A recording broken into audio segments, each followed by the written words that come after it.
The problem with ideas is that they're fleeting. Plenty of videos will go on and on about the benefits of note-taking.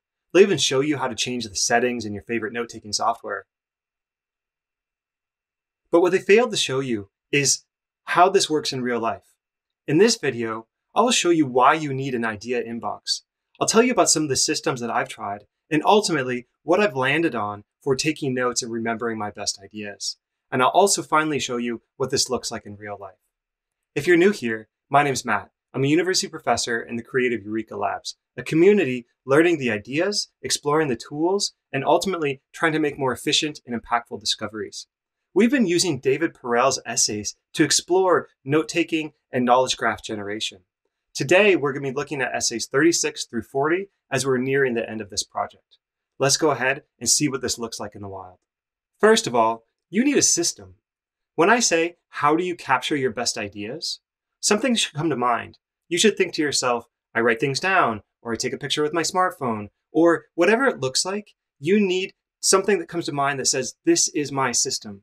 As the Chinese proverb states, the faintest ink is more powerful than the strongest memory.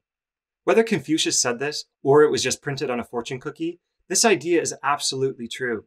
It's echoed by David Allen, the founder of Get Things Done, who said, you need to get things out of your head and into a system. Your mind is for having ideas, not for holding them. I argue that you need a different system for capturing your ideas versus evaluating whether those ideas are good or not. Now, why is the case? Plenty of research studies have shown that the brain operates in two different types of mode when it comes to thinking. Now, these have multiple different names. For example, the exploratory mode versus the evaluative mode. Exploratory is the idea generating process, and evaluative mode is the process where we hone down on our best ideas. This is also called the diffuse mode versus the focused mode. Again, the diffuse mode is like the exploratory mode where you're capturing ideas and exploring different space, whereas the focused mode is like the evaluative mode where we are focusing and narrowing in to determine whether these ideas are good ideas or not. Now, why do you need different systems for these? Because the brain works in these two fundamentally different ways, and the idea of task switching will help your brain and help you determine whether you are going to be in the creative, exploratory mode or whether you are in the evaluative mode. See, the research argues here that the context in which you are doing one activity or another activity can help support that activity. So I think then what that means is that having a system for capturing ideas is going to then be unencumbered and uninhibited and allow you to capture your best ideas and what you're thinking. Then you can take these ideas and transfer them in this evaluative process to a storage and connecting type system, which will then be a distinct activity for this evaluative process. So let me show you what I've tried. I called this system my idea inbox, which I then just capture all of my ideas and transfer them into my note-taking software, in this case, my knowledge graph, which I could then evaluate and connect, curate, and really ensure that these are my best ideas. Let me show you next the couple of systems that I've tried. The first thing I've tried is a good old pencil and paper. Nothing quite beats the simplicity, the cost of use, or the portability of this system. The only problem is, as we're writing down some of our best ideas, what does the process look like then to take those ideas, to review them, and put them into a more permanent system? For me, this was always inefficient. In fact, oftentimes I would convince myself that I was writing something down to remember it now, rather than to try to remember it later. Now, this could work for some of you. This process of writing something down is going to help you remember something. I would write things down, I would take notes, but I would never review what I wrote in order to transfer it into a more permanent, searchable, queryable type of system. So what did I try next? I found a smart pen called the Neo Smart Pen. Now, this pen writes on normal paper, but captures what you're writing and transmits it to your computer so that you can then digitize your notes. I thought, perfect, this is going to be the best combination of both some analog and some digital that blends these two worlds that will allow me then to take my handwritten notes and bring them into this system. Problem is, this also didn't work for me. I found that I had the same problem I did with my regular pencil and notebook, was that I didn't have the review process built in. I would take notes, I would sync them, transfer them over, but then they lived in this digital space that never included any review. So what did I do next? I thought, let's skip the analog and go straight digital. We can have some software that's going to capture every single idea that we have and have it in this digital space that will allow us to easily curate it. So this started many years ago with software that doesn't exist today. If any of you remember Bento, the software that was going to try to replace FileMaker, or Yojimbo was the first app in the early 2000s that was going to capture all of your different digital scraps and put them into a single place. And then, of course, there's Evernote. I've used Evernote off and on for several years, thinking I can clip this, I can save that, I can take a picture here and put it all into Evernote. And while these systems have their merits, this is not going to be a video about trashing Evernote. In fact, I'm currently a paying subscriber to Evernote still, despite that I have some challenges with it. Even though these software have strengths, they still don't work for me, and they were missing a key point. That key point is this review process. What does it look like then to have your idea inbox, a process to review the things in that inbox, and then to be able to transfer that to a note-taking system, in this case, my knowledge graph. So, the system I ultimately landed on, the free software included in every Mac called Apple Notes. If you're part of the Apple ecosystem, then you might learn a couple of things here. If you're not part of the Apple ecosystem, then I would encourage you to consider the principles that I found and determine the best way to apply them to your system. Now, why Apple Notes? Let's take a look. I use Apple Notes for my idea inbox for 3 key reasons. The first is that it's simple. There's no save, no frills, it's just ideas. The second is that Apple Notes is flexible. I can write in text, I can use voice to text, I can also use Apple's Pencil that gets translated to text. I can sketch notes with Apple Pencil again, or my finger. I can save voice clips, I can save images, I can feed it web links. Basically, it's flexible enough to take in any type of information that I want to save. The third is because Apple Notes is ubiquitous. Because I'm deep into the Apple ecosystem, that means my notes are on my phone,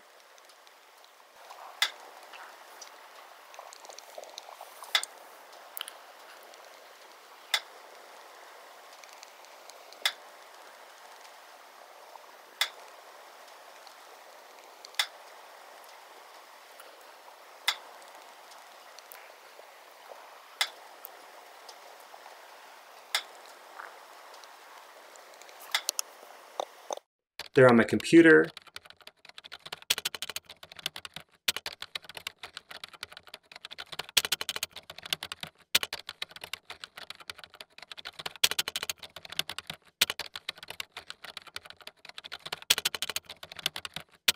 I can access them while brushing my teeth, while in the shower. Siri, make a new note.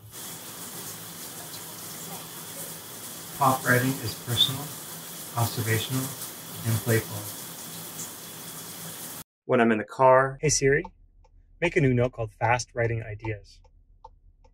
In David's essay called Fast Writing, he uses an acronym about slow writing as well as an acronym about fast writing. He makes the point that we spend an entire semester in school to write a single essay, whereas in practice, in real life, we should get our ideas out onto paper and iterate upon them. Or even on a run. Hey Siri, make a new note. David Perell's essay about building a bridge makes me think of Naval's tweet after somebody got kicked off of Twitter and about building castles out of sand. And being Apple, it just works. But importantly for me, it's not automatic. Some of the challenges and problems I had with the other systems that I tried is that I would have an automatic syncing from my first system, my idea inbox, into my second system. In fact, these were the same system. The whole key for me is to have this manual process to transfer from my exploratory system into my evaluative system. The way that I use Apple Notes is to capture all of my ideas. And then I have this long list of different ideas, links, clips, text, voice to text, and so on, that I can then take from that system. I transfer it over into a more permanent system, and then I just go ahead and delete it. I delete from my idea inbox as soon as I'm done with that idea, because I know that I've taken it and put it into the proper place. And in some cases, this is going to be into a project. In some cases, this is going to be into my knowledge graph. And in other cases, this sits in my idea inbox when I'm not really sure what to do with it yet, but I think it might be important. The key for me was not having this automatic transfer. The automatic transfer skipped this step of this manual culling and curation that was important for me after I capture this idea in order to determine if it's a good idea or not. And see, when you have this automatic transfer, you skip that step and your idea inbox and your knowledge graph or whatever you use for your note taking just becomes this bloated system that you never then can go in to use to find the proper information. The second thing that happens, and this is sort of a second order effect, is that you end up reviewing the original idea. So you have an idea, and let's say it was fleeting, like all ideas, and you forget it. The process of reviewing will help you remember that idea and then provide context, because you have to think about specifically where you want to put it. What do you want to do with that idea? Is the idea actionable? Add it to your to-do list. Is the idea just about growing knowledge and making a link between two things? Add it to your knowledge graph. See, the process of this transfer is the key here, and the key that I wanted to share with you today. There's an interesting aside to share with you. In the beginning of this video, I mentioned David Allen. He's this get things done guru from the 1980s and 1990s business culture. Interestingly, the first step of his 5-step get things done process is capture. Key number 1, get it out of your head. Anything and everything that's potentially meaningful, write it down. Just capture anything that's pulling on your psyche, that's going on there, that's not on cruise control. Again, he says, get it out of your head and into your system or onto paper. So the first thing we want to do is capture. But again, the thing I'm going to stress and impress upon you today is that the capture process is going to be different than the long-term storage process. Identify 2 different systems for these 2 different tasks, and you will have a much more efficient system for capturing your best ideas. I want to stress one last time that this is just about capturing your ideas. What do you do after you capture these ideas and you have a system that's designed for an idea inbox? Well, that's going to be the topic of our next video. Next time, we'll just about finish with David Perell's project, where we're going to then look at capturing, culling, curating, and connecting your different ideas in your knowledge graph. We're going to take you through the whole process. But I wanted to take a moment and really lay out the rationale for having a separate idea inbox. This idea inbox should be your place that you capture all of your best ideas. You might say to me, well, Matt, my idea inbox is overflowing and bloated and full of too many ideas. I oftentimes experience the same thing, but there's a key distinction to make here. Your idea inbox is controlled by you. This is different than an email inbox where anybody can email you and fill it up. You are the only one who puts ideas in your idea inbox. Therefore, instead of listening to another podcast or scrolling social media or reading another article, you need to take time to go through the ideas that you once thought were important enough to put them in your idea inbox. It's with this key distinction in mind that you can now use this inbox as a repository to store your ideas, that then you take the time and intention to move these into your note-taking system, your more permanent idea storage space. Whether you're an Apple fanboy or not, your system should be simple, it should be flexible, it should be ubiquitous in order to capture ideas, those fleeting ideas wherever you have them. Put them into a place and have a system that you can then use in order to capture your best ideas. Now, with this system in place, you'll be able to go forth, capture your best ideas, and become much more efficient and impactful in your discovery process. If you like this video, let us know below. If you have different strategies and systems to capture your ideas, comment below and we'll be able to then share notes and consider the best systems for each of us. And finally, we are ending our series, taking a deep dive into note-taking with David Perell's essays. If you want to see the last couple of videos in this series, go ahead, hit subscribe below. That's a light bulb in the corner. Otherwise, we're going to move on and to explore other tools to become more efficient and impactful in our discovery process. We'll see you soon. The problem with ideas is that they're fleeting. Plenty of videos will show you The problem with ideas is that they're fleeting. Plenty of videos will show you